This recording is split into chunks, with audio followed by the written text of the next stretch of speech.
this old Jewish lady from New York, now living in LA. Why, TikTok is about young women putting on makeup and dancing and, shaking their booties. And she said, trust me, you will go viral. And I said, well, okay, yeah, why not? You show me how to do it, let's do it. And she was right. I just took a chance. And again, TikTok changed my life because again, it got me all kinds of a new audience, and it led to the publication of the book. The reason I was able to get a book published is because they thought, oh well, she's got almost 500,000 fans. We'll sell a few books to them. This is Unconditioning, Discovering the Voice Within, with Whitney Ann Jenkins.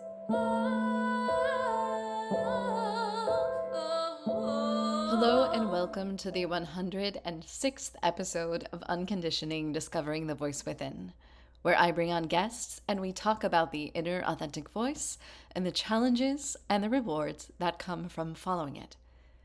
This episode, I have with me Annie Korzen. Annie is an octogenarian TikTok sensation with close to 500,000 followers. She is the author of the Book of Annie, Humor, Heart, and Chutzpah from an Accidental Influencer. Annie was the recurring Doris Klumpus on Seinfeld, and she has written humorous essays for the New York Times, LA Times, and many more. Annie has performed her solo shows on 3 continents. She is a Moth main stage storyteller, and she has been interviewed by Oprah Winfrey, Mario Lopez, and Dr. Phil.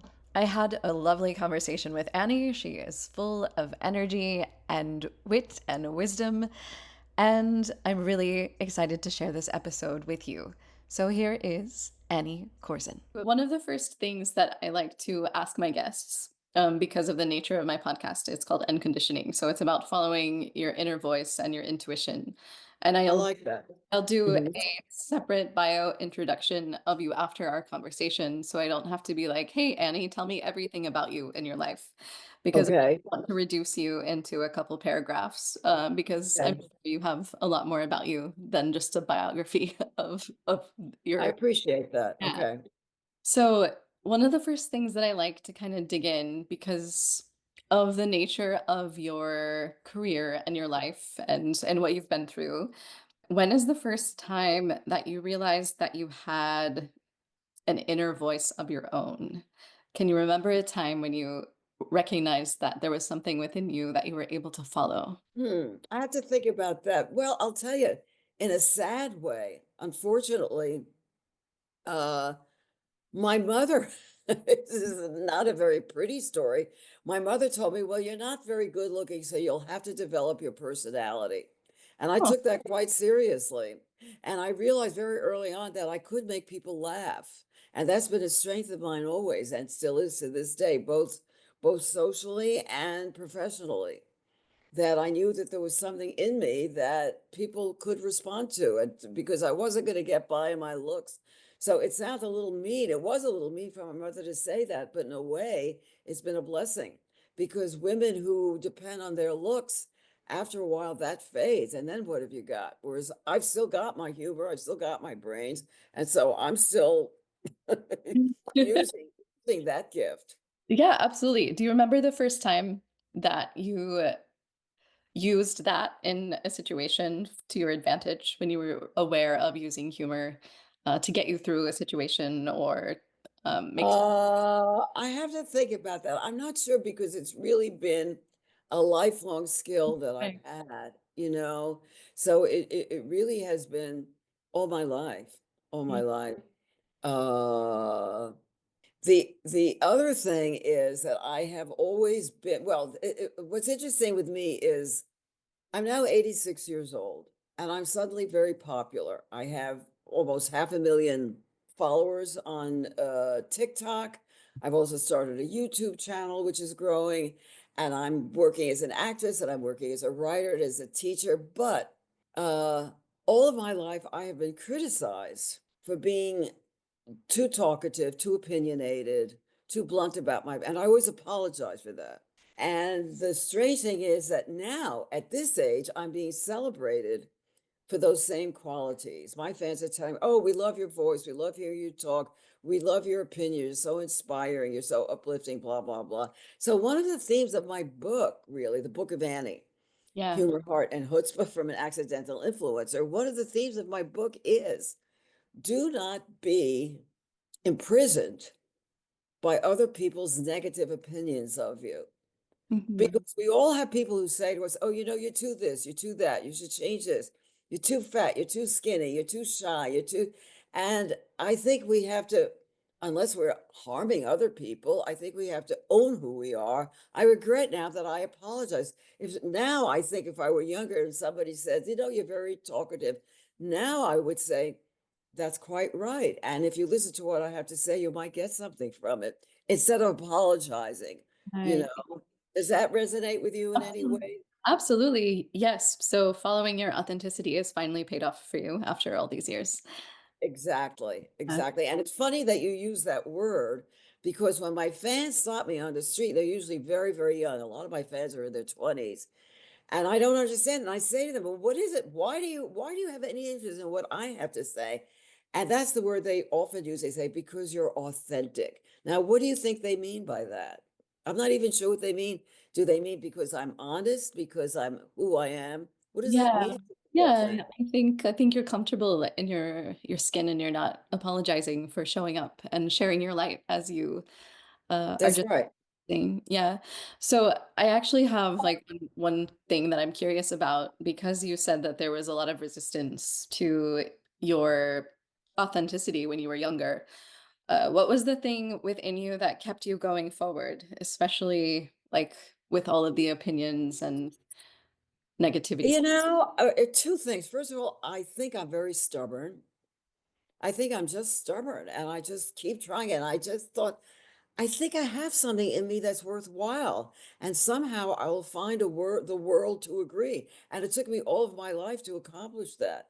But I did feel I was smart. I felt I was funny. I felt I had insights into human behavior. Uh, and it took me a very long time before other people started agreeing with that. But I always kind of felt I had something worth offering. Hmm.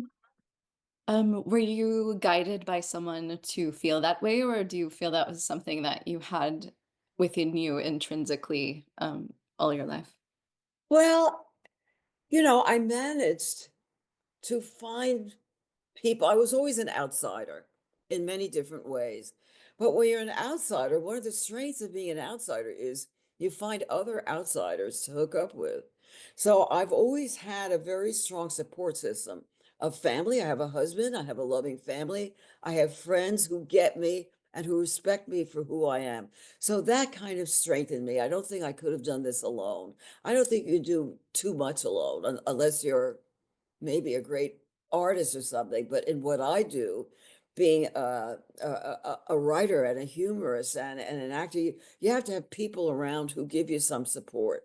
And my husband has been very influential in that way. Yeah. Excellent. What was it that got you into the desire to become an actor? I always dreamed about it when I was a kid, but I didn't think it was real for me because, again, I didn't think I was pretty enough. Uh, and I was brought up to be a musician. I was a piano, when I got married, I was a piano teacher and a stay-at-home mom. But somehow, little by little, I thought maybe I should see if I can do this thing. And I started by doing improv theater in New York and kids theater. And the thing that changed everything for me, oh, I'll tell you, this is a funny story, actually. I was kind of a bit player. In some ways I still am, except I'm a better known bit player now, but I didn't have much of a career. And one day my agent called. He said, "Look, I have an audition. It's a new show, it's unknown, it's just a couple of lines." And one of the other actresses in my agent's office turned down the audition because she said, "Nah, it's not worth it. I'm too big for this. It's just a few lines in an unknown show." I went in and my mantra, I talk about this in my book, is that if somebody offers you something, your mantra should be, yeah, why not? Yeah, why not? You don't know what's going to result of action. you do know that nothing results of inaction, right? So I said, yeah, I'll go in. And I did my episode, and then we watched it. And my husband said, well, I don't get it. This show, it's not about anything. Well, the show was Seinfeld. And they liked me enough to make my role a recurring role. I'm Doris Kloppas down in the Florida condo. And they even gave me a second role. And saying, yeah, why not? And doing a few lines on an unknown show changed my professional life in every way. It got me more respect. It got me better auditions. It got me higher fees. And I'll tell you something funny. This was 1991 that I did that first. This is one of the classic episodes called The Pen. I don't know how well you know Seinfeld. Um, since that time, I have earned over $100,000 in residuals. So I Wow. sometimes think of the actress who said, well, no, it's not worthy of me. She really missed out. And I gained all kinds of things, even in my writing, because very often if I would submit an article to a magazine or a newspaper, uh, they were always impressed that I was on. Everybody wants to know about Seinfeld. So it's opened all kinds of doors for me simply by saying, yeah, why not? I mean, within reason. I'm not gonna, if you invite me to go bungee jumping with you, I'm not about to do that. But within reason, keep yourself open to things. You do not know what's going to result of an adventure. Yeah, because you said yes and you showed up authentically and performed and shown your light. They were able to recognize that, and then it opened some doors for you. Like, That's right. yeah. That's right. And also, again, because of my person, I was able to make friends with the people. So I got along with Jerry and I got along with Larry David, and they just knew that I was a fun person to have around. And so they liked me well enough to keep inviting me back. So it was a miracle. It's the same thing with TikTok. I had a young friend, I'm 86, she's 30, and I was telling her, I do spoken word shows, I do storytelling, I do solo shows, I do The Moth. I don't know if you're familiar with The Moth. It's a great, great storytelling. You can hear it's themoth.com. Uh, and I said, but I said, I wish I could find a larger audience. And she said, oh, you should go on TikTok. And I said, are you crazy? Why does anybody want to see me? This old Jewish lady from New York, now living in LA. Why, TikTok is about young women putting on makeup and dancing and, shaking their booties. And she said, trust me, you will go viral. And I said, well, okay, yeah, why not? You show me how to do it. Let's do it. And she was right. I just took a chance. And again, TikTok changed my life because again, it got me all kinds of a new audience, and it led to the publication of the book. The reason I was able to get a book published is because they thought, oh well, she's got almost 500,000 fans. We'll sell a few books to them.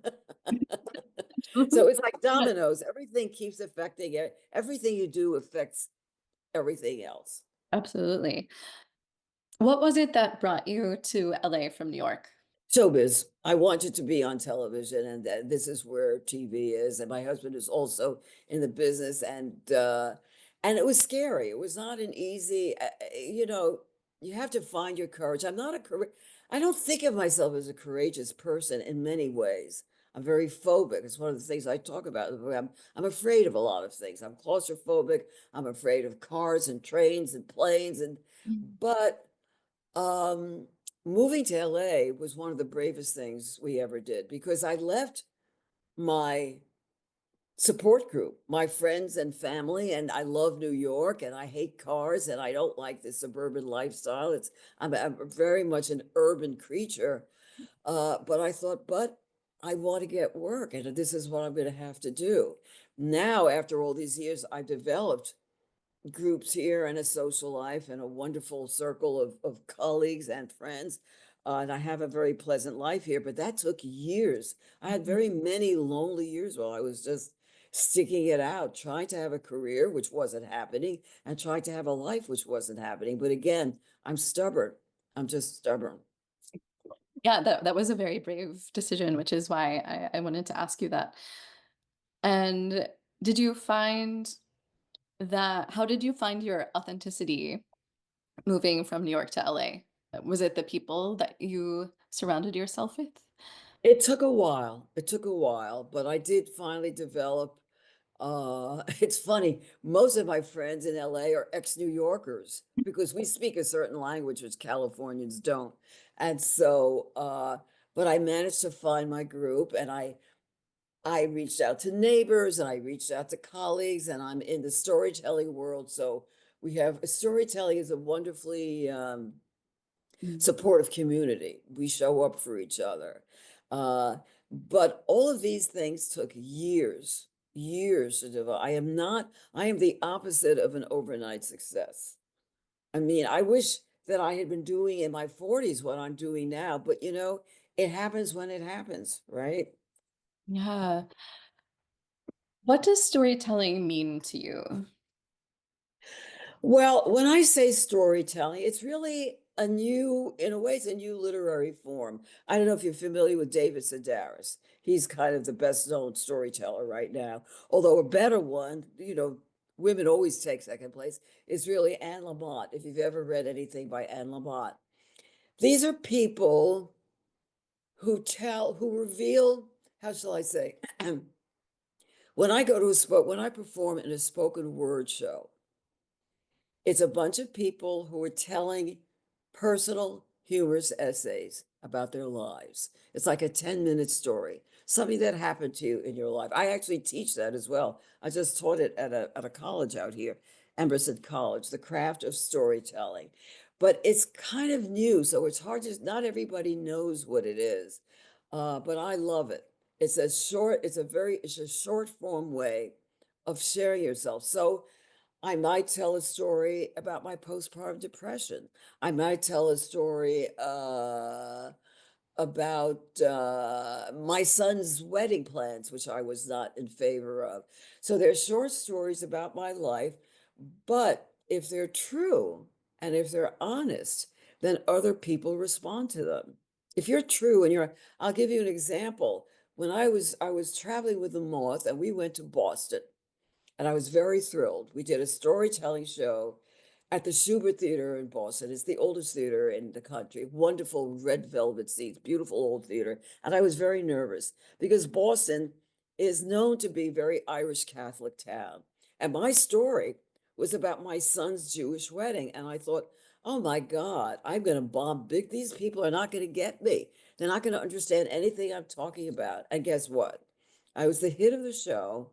And afterwards, there was a reception, and a woman named something like Kathleen McDonald came up to me, right?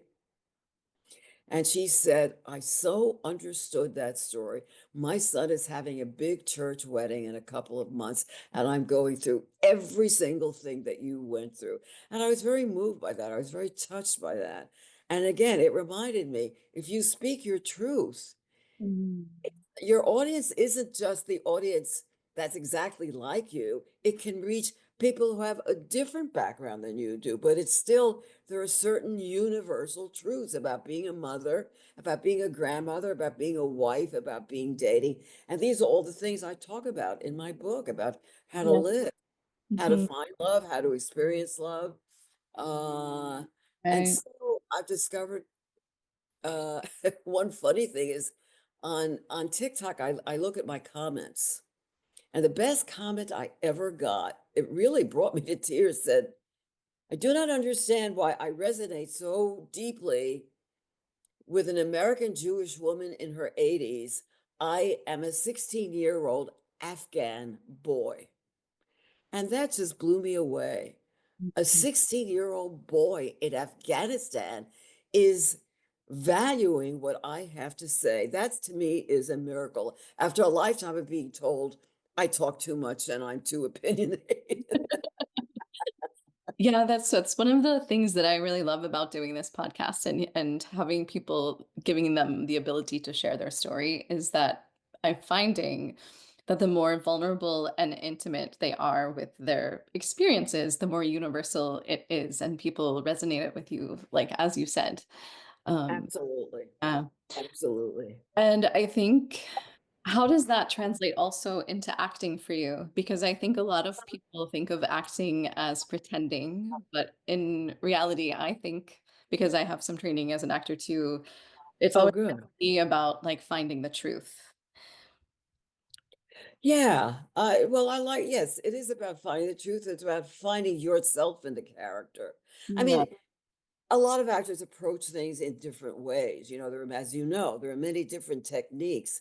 But I think, okay, this character is angry about something that I don't really understand, but what would make me this angry? And I can go to myself, oh, this could make me as angry as this character is. And then it's easy squeezy from then on in, Mhm. because I've reached that emotional place that I have to reach for that character. Yeah, finding the empathy within it. Exactly. Exactly. And it seems like this book is a really wonderful way for you to be able to have a catalog of your stories to share your wisdom. I like that you said that because it's funny. A lot of hosts like yourself, they say to me, "Well, was it hard writing the book?" And I have to tell you, not at all, because by the time I got to write the book, I had exactly what you just said. I had a catalog of 20 years of story, or 20 or 30 years of stories behind me. So basically, I I just paraphrased myself. I just went back and I stole from what's the word? I plagiarized myself because I already had all that material. And I want to say also about being older. Older women maybe now are beginning to get a little more respect finally. But one of the great things about being older is that you have a backlog of experience and of accomplishment. So, for example, like that, they said, put together a book of your humorous essays. Well, that was sitting in my computer because I'd already done the work. So I don't have to start anything from fresh anymore. So it's one of the great things. And also another great thing about growing older is that I am now so much more confident Mm. about my wisdom, Yeah. that I don't that again, I'm unapologetically, I can tell you what you're doing wrong here. Like, I get a lot of questions about dating and about marriage and all that stuff. Well, I've already made all the mistakes you can make, which I think is valuable, because you learn from, I think people are too afraid of making mistakes and too afraid of failing. My greatest accomplishments have come from failures, from my own failures. What did you learn anything about yourself through writing this book and going through that process?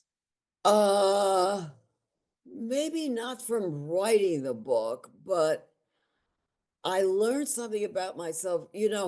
Nowadays, publishing is it's a very tough industry.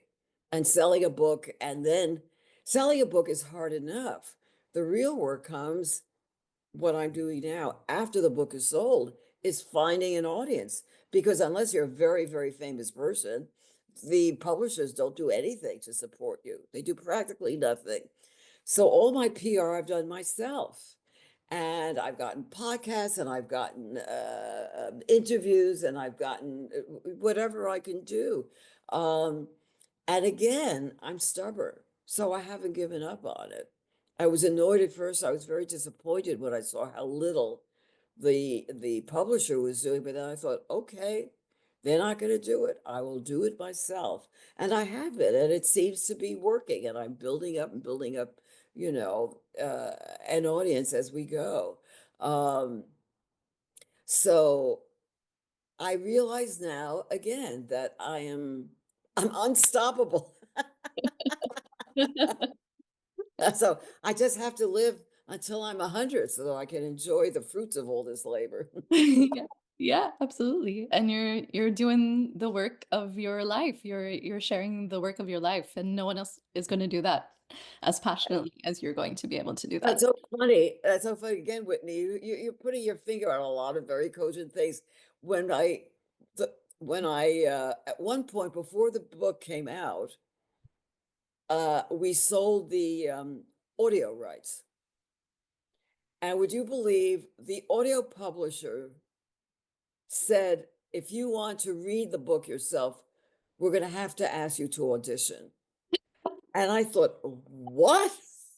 This is so insulting. This is so insulting.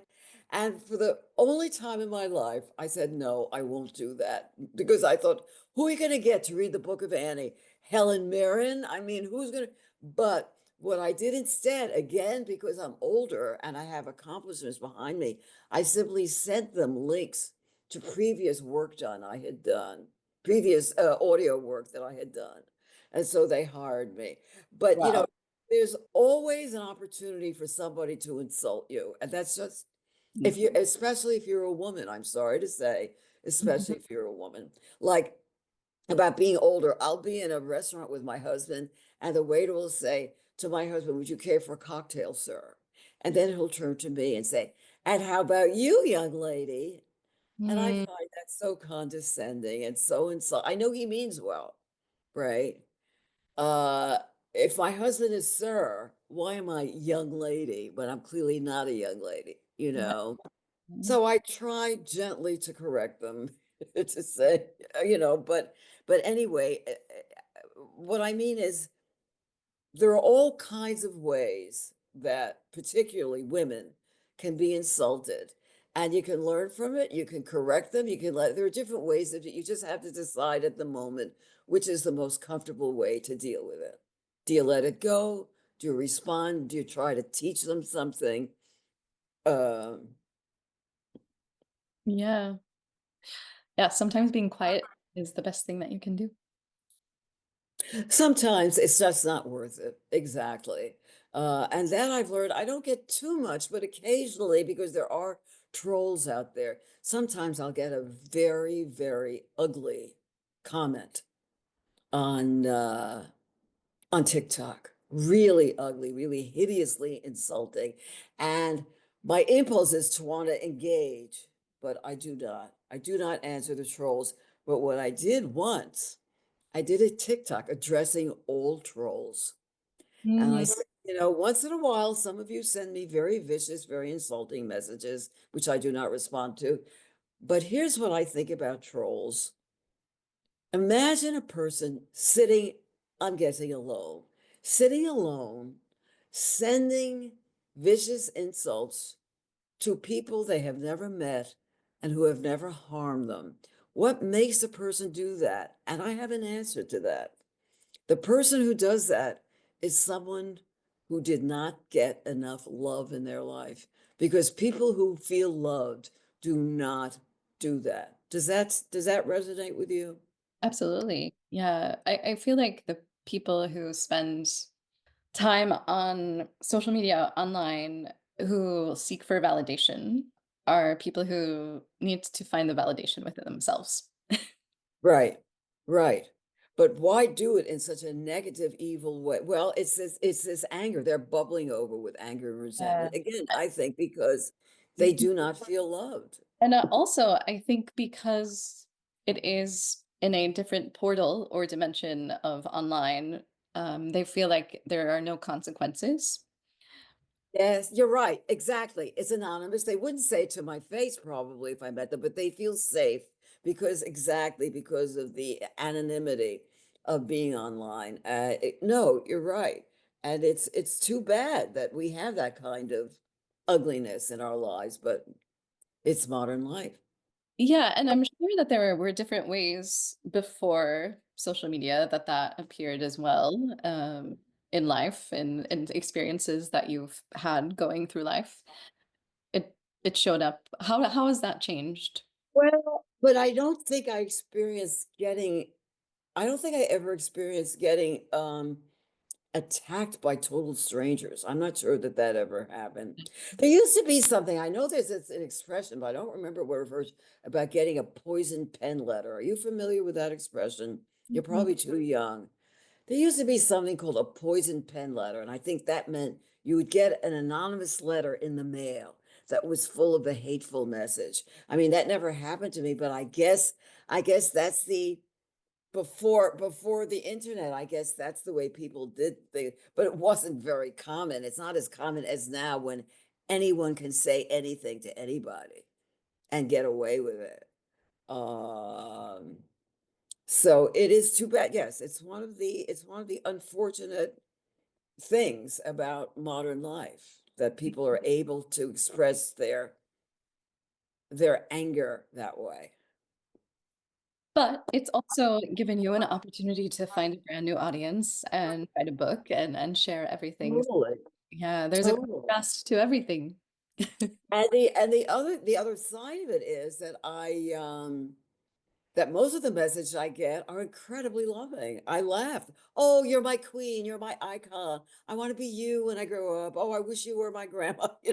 I love all that. I'm an attention whore because I'm showbiz. When the kids stop me in the street, I love talking to them. I make TikToks with them actually, and they're all so sweet and so nice that it gives me a little bit of hope about that generation, that maybe there's something to that, that they can be so sensitive and lovable. Yeah, especially because there seems to be, especially in the entertainment industry and show business, there's so much wisdom from older artists and performers that often I feel like goes lost because it's just not asked for. So you're giving an opportunity for your wisdom to be shared, and that's really lovely. Yeah. And I'll tell you something else strange. It's so funny. Another thing I've suffered from all my life, one of the negative things in my life, was I was always told I was not pretty, starting with my mother. But Mhm. professionally, I've always been what's known as a character actress. And really, that's a euphemism for being too ugly, too ethnic looking, too if a casting call went out today for an attractive older woman, I would never be on that list. I would never be seen for that. And again, the miracle is these fans on TikTok, oh, you're gorgeous. Oh, I love your hair. I love your style. I talk about a lot about style and thrifting and vintage fashion. Oh, I love you in that necklace. Oh, you're so great. Oh, you're so beautiful. Whitney, I'm 86 years old. This is the first time in my life that I'm being told that I'm beautiful. I have not, other than, of course, my husband, but this is a totally new experience. In Hollywood, I am definitely not considered beautiful. So isn't that miraculous? That is. Did you have any mentors who were women in your life, like in the entertainment industry, to help you through those experiences? Did you have anyone passing down wisdom to you? Not really. I mean, you talk to other actors. I had a wonderful teacher. I had a genius acting teacher in New York whom I loved, William Esper. Uh, but a lot of this you just have to learn on your own. But yeah, I talk about these things with friends, and there are certain categories. In my category, I know if I go to an audition, I will know a lot of the other women in the room. And so we kind of get together and talk about stuff like that. But for the most part, it's a struggle that I've had to deal with on my own. And it is a lot, it can be a lonely struggle.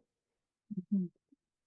I mean, Absolutely. if you want to be a creative person, uh, it's it's very rarely, unless, as I say, unless you're one of those overnight successes, it's not an easy road. It's not an easy road. You have to be willing to take the uh take the bumps along the way. Yeah. I want to be mindful of your time. So, is there anything on the top of your mind or your heart that you feel like you really want to share that we haven't covered yet? Well, I'm going to kind of repeat what I said before. I think you have to know who you are and be you are, and I think you have to follow your bliss. Now, not everyone can do that. We've got to make money, we've got to pay the rent, we've got to put food on the table. So we may have to work at a job that's not really our bliss, just to bring home that paycheck. But even if that's the case, when you come home at night, you could write that poem. When you come home at night, you could go to that pottery class. You know what I mean? You could uh, find a way to follow that bliss, even if you can't afford to do it full time. What I did was I had other businesses. I sold vintage fashion. I sold collectibles. My husband sells rare, but we've always found other ways to add to our income because we were taking a chance on being freelance artists, which is financially a very chancy thing to be. Uh, but you can find ways to follow your bliss. You can be creative about it. And if this way doesn't work, you try it another way. Absolutely. I've always liked the term amateur, even though it has a bit of a negative connotation because Mhm. it feels like you're not getting paid for it. You're not professional. But the etymology of that word means coming from the heart. And if you're willing to do something for the love, Oh, I like that. I never knew that. Oh, really? I like that. And it's true. There are a lot of community theater groups. There are a lot of community writers groups. I belong to many different writers groups. Um, and you're right. Why should it be called amateur? Because you're not being paid for it. You're absolutely right. I love that. Thank you. yeah, excellent. So there's one last question that I like to ask to wrap up the conversation. And it can be whatever you like. If your inner voice had a billboard, what would it say to the world? I'm just off the top of the head. I'm going to say, take me as I am. Yeah, I like that. And the thing is, in my book, it's not just a collection of humorous stories, because I'm not a stand-up, I'm not a comic, I'm a humorist. But the stories, some of them can get quite poignant because I don't want to just make people laugh. I want to move them and I want to make them think. So I Mhm. might have a serious story about my postpartum depression. You know what I mean? I still, the subject might be serious. I still try and make it humorous, but I deal with some serious issues in my in the book, and I hope that people will find them inspiring and uplifting. Should I Absolutely. say, Yeah. should I Even say even the the name of the book again, or is that too pushy? no, go Okay, ahead. Absolutely. Say it again. it's the Book of Anne. Oh, here's a problem. Here's something really stupid I did. I made a big mistake with the title because if you just go to Amazon and look up the Book of Annie, it will take you to the Book of Annie, the musical. How dumb was that? But if you look up Annie Korzen, it will take you right to me. Or if you look up the whole title, The Book of Annie, Humor, Heart, and Chutzpah from an Accidental Influencer. I love that. I will put those into the show notes so people can click on them really easily to Oh, that's great. I so appreciate that. I really do. and I really like that you were talking about like even if the story might be on the little darker side, there's still humor Mhm. because even like the darkest Shakespearean tragedy, there's humor. So we need Yeah. trust. And also, I'm old school. I really like happy endings.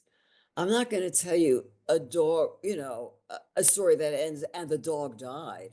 I will Mm, start the story, the dog died, and here is what I learned from that experience. yeah. You know what I mean? So you Mm, can deal with serious issues, but you can find something, a seed of optimism in it. Like, how did you grow from that tragedy? absolutely. To turning the poison into medicine. I like that. That's right. That's right.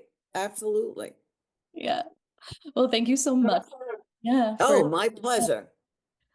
Thank you so much for joining me this week. If you're listening and you like what you hear, please consider subscribing and rating this podcast, as it really helps get this podcast out to other people who might be interested in hearing it but don't know about it yet. And also, if you'd like to contact me or reach me, you can reach me at unconditioningpodcast@gmail.com or unconditioningpodcast on Instagram. Thank you so much. And until next time, stay tuned in to you.